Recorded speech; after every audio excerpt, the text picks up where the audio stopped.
Arestado sa drug buy-bust operation ang isang lalaki sa Maynila. Ang suspect na pag-alamang sangkot din sa pagpatay. Nasa frontline ng balitang yan, si Nina Ong Pauco.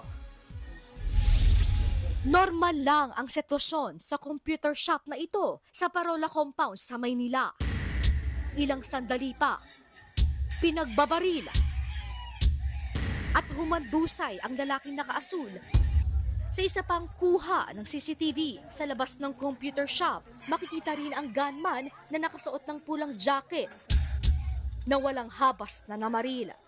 Kuha rin sa CCTV ang pagtakas ng gunman at kasama nito.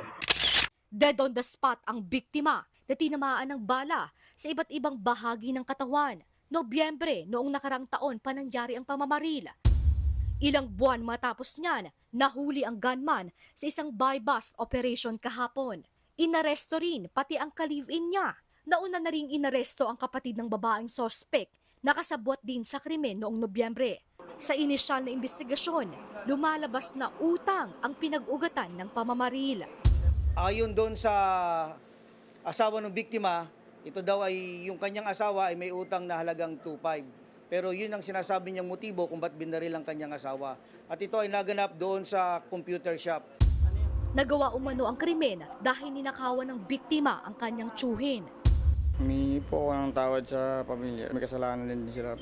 Dapat di mo sila nagnanakaw dyan sa amin. Pwede naman magloko bakit dyan pa sa loob ng compound namin. Umamin din ang mga sospek na gumagamit sila ng ilegal na droga, pero itinanggi naman nila ang pagtutulak nito.